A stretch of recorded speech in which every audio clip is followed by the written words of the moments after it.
நல்ல ஒரு பார்க்க வேண்டிய இடம். ஜோத்பூரில் இந்த அழகான ஒரு கோட்டை அமைஞ்சிருக்குது. இளமையான கோட்டை, ஒரு 300 வருஷம் பழமையான ஒரு கோட்டை, அவ்வளோதான். அதனால தான் எதுவும் சேதப்படாமல் அப்படியே இருக்குது. நிறைய கேன்டீன் அது நிறையா இருக்குது. அப்பா, என்ன ஒரு உயரமாக கட்டியிருக்காங்க பாருங்கள். சவர் ஃபுல்லாக கருங்கல் தான். கருங்கல்லுன்னா அந்த கல் வந்துட்டு கல் தான். அது வந்து செம்மை கலரில் இருக்குது. செங்கல்னு சொல்லலாம், ஆனால் மண்ணில் செஞ்ச செங்கல் இல்லை, கல் செங்கலாக இருக்குது.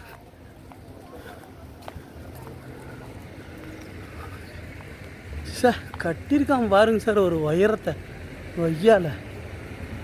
உண்மையிலே செம்ம.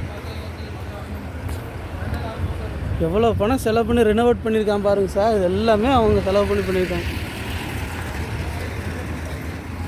வாங்க அந்த பக்கம் போய் பாட்டுலாம்.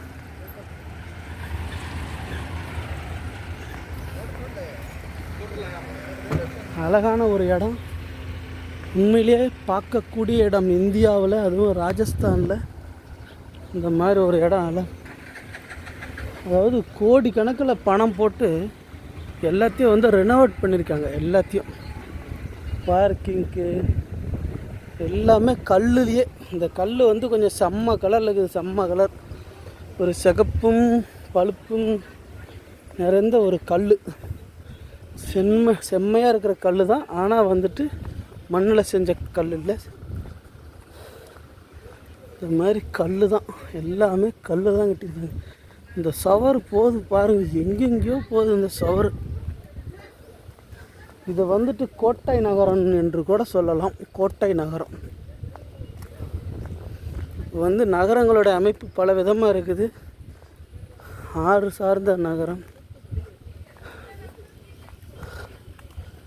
அப்புறம் வந்து கோவில் சார்ந்த நகரம்.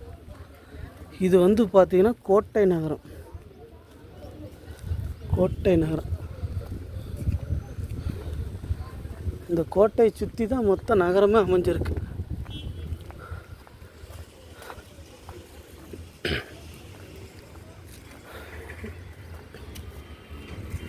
ராஜஸ்தானில் வந்துட்டு சினிமாவில் காமிப்பாங்க இல்லைங்களா, இந்த பிங்க் சிட்டி, நீல கலர் சிட்டி, அந்த மாதிரி இந்த ஊரில் பாருங்கள் பெரும்பாலும் இந்த நீல கலர் பேட்டர்னை வந்து பதிவு பண்ணியிருக்காங்க. எங்கே பார்த்தாலும் நீல கலர் அட்டை தான் போட்டிருக்காங்க.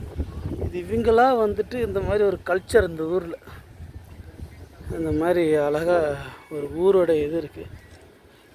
பில்டிங்னால் பார்த்திங்கன்னா பெரிய உயரமான பில்டிங்லாம் ஒன்றும் கிடையாது. சின்ன சின்ன பில்டிங் தான். ரொம்ப நெருக்கமான ஒரு நகரமாக இருக்குது.